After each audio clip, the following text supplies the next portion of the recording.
¿Entiendes? Entonces acá hay que hacer una tremenda revolución en los partidos. Yo creo que hay que refundar los partidos, hay que reinventar la política. Tenemos que hacer una reinvención de las instituciones del país. Y para terminar esta parte, Wilder, un solo ejemplo. Mira, somos tan asimétricos que, por ejemplo, no hay reelección para el presidente de la República, pero sí hay reelección para los congresistas, sí hay reelección para los presidentes regionales, sí hay reelección para los alcaldes. Sinceremos la ley de Wilder, y tú has sido congresista, claro. Una ley que sea para todos.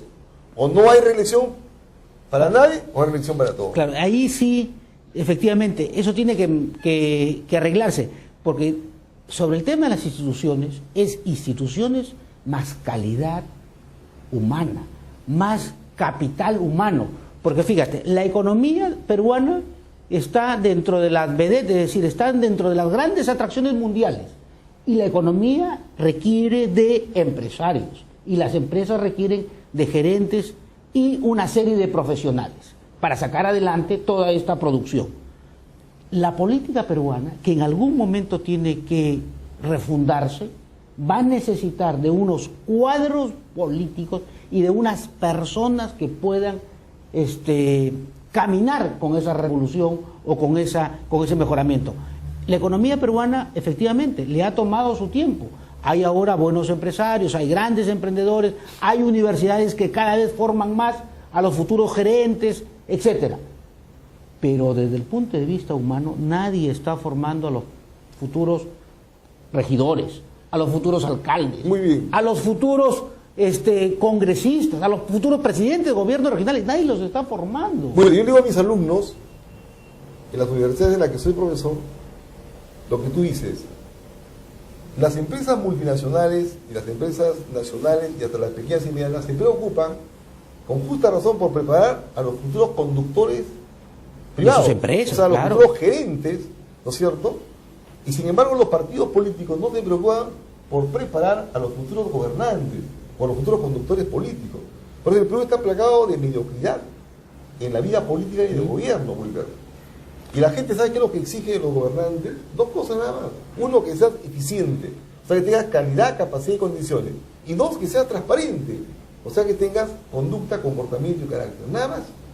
Fíjate, entonces, creo que el Perú está entrando desde el punto de vista de la corrupción, desde el punto de vista de la delincuencia, de la inseguridad ciudadana, desde el punto de vista del narcotráfico, en una frustración que creo que es equivalente, y esto es una tesis que yo vengo manejando, que el Perú ha tenido tres grandes frustraciones. La primera gran frustración es el encuentro de España con el imperio de los incas, que genera durante siglos un tema no resuelto. Después viene la guerra con Chile, que nos origina un problema enorme durante muchos años, civiles contra militares, militares contra civiles. Después viene Sendero Luminoso, que quiebra la sociedad peruana y nos está costando salir de ese quiebre. Creo que estamos entrando a una cuarta etapa de ese nivel histórico que va a paralizar al país desde el punto de vista de su conciencia moral, si es que no terminamos con la delincuencia, con esta corrupción, con el tema del narcotráfico. Algunos, yo he participado dando esta hipótesis que tengo en algunas conferencias. Algunos me han dicho que soy un exagerado, pero yo sí veo que si seguimos con este nivel de impunidad, vamos a entrar efectivamente a un descalabro moral de la sociedad peruana. Muy bien, el tema no es solamente, Wilder, la corrupción en los gobiernos regionales que existe, y que no son 5, son mucho más, lamentablemente. El tema es que hay corrupción en los municipios, en gran parte de los municipios. Mira el municipio de Chiclayo, que tú conoces, sí, que es vecino de Ferriafe. Mira el municipio de Piura. Mira los municipios que tienen como 800 millones de soles, algunos distritos por el canon, que es una exageración, Wilder, ¿entiendes? Entonces hay temas estructurales, por ejemplo el tema del canon. ¿Por qué es que solamente las zonas que lo producen son las que tienen que beneficiarse exageradamente, no todo el país? Este es un país nacional, es un país integral. Es un recurso de todos. Por supuesto. No sé si tú viste a mitad de semana en la primera página del diario El Comercio de un distrito donde el alcalde va a ampliar su recinto de toros, que tiene actualmente 2.000, lo quiere aumentar a 6.000. Y ese distrito no tiene agua, ni tiene desagüe. Es decir, ¿quién le dice a ese alcalde, oye, no amplíes ¿Y sabes por qué ese alcalde? El caso de Toros. Porque ese alcalde es producto de un partidito chiquito, regional o local, y porque no hay un partido político nacional que forma cuadros políticos capaces de ser gobernantes de verdad. Entonces él hace lo que quiere, Wilder. O sea, acá hay que sincerar la política y hay que sincerar el gobierno. Hay que alinear al país en torno a grandes objetivos nacionales que no tenemos, en torno a un proyecto nacional de desarrollo económico, de progreso social y de modernización política e institucional. Pero, okay, es un gran desafío. Pero, es decir, ¿quién va a estar a la cabeza? ¿Alan? ¿Keiko? ¿Castañeda? ¿PPK? ¿Toledo? ¿Quién? Esa es la gran pregunta. Mira, yo te respondo de alguna manera, ¿no es cierto? No, creo que te has sonreído por lo que te he dicho. ¿Sabes por qué? Ajá. Porque hasta ahora los que están gobernando al país son, y lo dije en un artículo hace poco, son los empresarios que están siempre detrás de las grandes decisiones políticas porque dicen que no, ¿verdad? Y parece que no hay grandes empresarios pensantes en términos de proyecto político global, ¿verdad? Hay empresarios pensantes en términos de política sectorial o particular. Y los políticos, salvo excepciones, reproducen en términos de política y de gobierno lo que estos empresarios quieren. Entonces tú me has mencionado varios políticos que son exitosos electoralmente, pero de todos ellos realmente son muy pocos los que tienen, si tú quieres, un pensamiento global. ¿Quién piensa el Perú? El gran desafío, muy bien, ¿sabes por qué me he sonreído? Porque aquí hace falta, por ejemplo, que la universidad, o sea la academia, o sea la inteligencia, produzca propuestas para el país. Pero la universidad está de espaldas a los intereses nacionales y de espaldas a las demandas populares. Están más bien levantándose el dinero del país, como hacen algunas universidades, aprovechándose la ley, ganando 2.200.000 soles mensuales. Sí, pues claro. Un rector, 2.200.000 soles mensuales. Imagínate, ¿no es cierto? Habiendo rectores que ganan 30.000, 40.000, 50.000 dólares mensuales, aprovechándose de que sus universidades están bajo un estatus especial.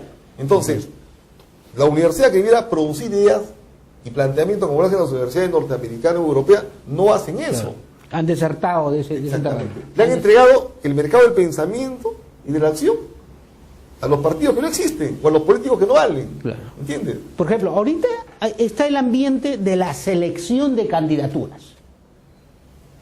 Pero esa selección de candidaturas, muchos partidos, casi ninguno es transparente. Es decir, la ciudadanía no sabe todavía quiénes van a ser sus candidatos distritales. A mitad de semana vimos que Susana Villarán dijo que iba, ya se lanzó, pero los demás partidos... Bueno, Wilder, tú eres un caso de cómo se seleccionan los candidatos en Lima y en el país. Tú has sido precandidato de un partido político, entre comillas, y sin embargo no vas a ser candidato. Sí, ¿y sabes qué cosa me dijeron? Que no reunía las condiciones. Las condiciones... ¿Sabes cuáles son las condiciones para ser candidato? Entonces, amigo y amigo, lamentablemente, tener mucho dinero. Pero, o sea, tenemos realmente que comenzar por nivelar a los partidos en lo que es ética y moral. O sea, ¿cómo puede ser político en un país donde te eligen como candidato porque tienes una bolsa de 200.000 dólares, 300.000 o más? No puede ser. Estamos enterados, porque esto trasciende, que hay candidatos distritales en Lima que van a hacer porque le están dando esa cantidad a los futuros candidatos alcalde metropolitano. Bueno, ese es entonces, el comentario, ¿qué ¿no? puedes esperar tú si esto fuera cierto, verdad? En términos de los futuros alcaldes distritales. O sea, ¿qué cosa es una municipalidad distrital? ¿Es un bono de éxito? ¿Es un trampolín a la riqueza? No. Los gobernantes y los políticos tienen que ser dedicados exclusivamente al servicio de la comunidad, de la sociedad. Yo siempre he dicho aquí que la política tiene que recuperar ese sentido cívico, honorable, decente, con profesionales, por supuesto, que sepan qué hacer. Por eso, fíjate, volvemos a la pregunta del inicio del programa. ¿Por qué la corrupción y la criminalidad se sigue apoderando de los gobiernos regionales y muchas veces municipales? Creo que el primer culpable son los partidos políticos. Sí, yo estoy de acuerdo. Los primeros culpables son y los partidos políticos. El segundo políticos. culpable que está asociado a los partidos políticos son las instituciones públicas que no funcionan, que son permisivas, que lo permiten todo, casi todo. No funciona la Policía Nacional como debiera, no funcionan las instituciones jurídicas como debiera, ¿verdad? No funcionan los más altos niveles de decisión política. O sea, no se siente que hay liderazgo y conducción al más alto nivel. Mira, sobre ese tema, mira, ¿cuáles son las tres instituciones que tienen mayor desprestigio? El Congreso de la República, que tiene que dar las leyes. Así es. El Poder Judicial, porque si tienes un problema vas y reclamas ante el Poder Judicial, pero es de los más desprestigiados. Y la otra institución que tiene enorme desprestigio es la Policía Nacional, es decir, quienes tienen que cuidarte. Entonces, ¿cómo puede un país empezar a armonizar un crecimiento económico con una perspectiva social y política cuando tres de las instituciones llamadas a cuidarte están totalmente desprestigiadas? Congreso de la República, Poder Judicial y Policía. Bueno, realmente esto no debe dar risa ni debe satisfacer a nadie. Nosotros queremos un país legal y formal, un país positivo y favorable, un país democrático, libre y participatorio y justo. Y eso no va a ocurrir si seguimos así.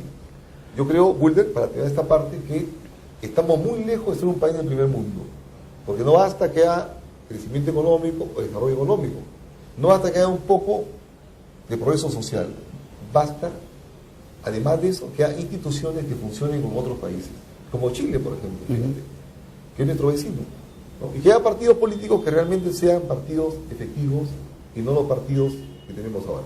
Bueno, regresamos unos instantes en ese debate en Cable Televisión. Wilder Ruiz Silva y Víctor López García en ese debate.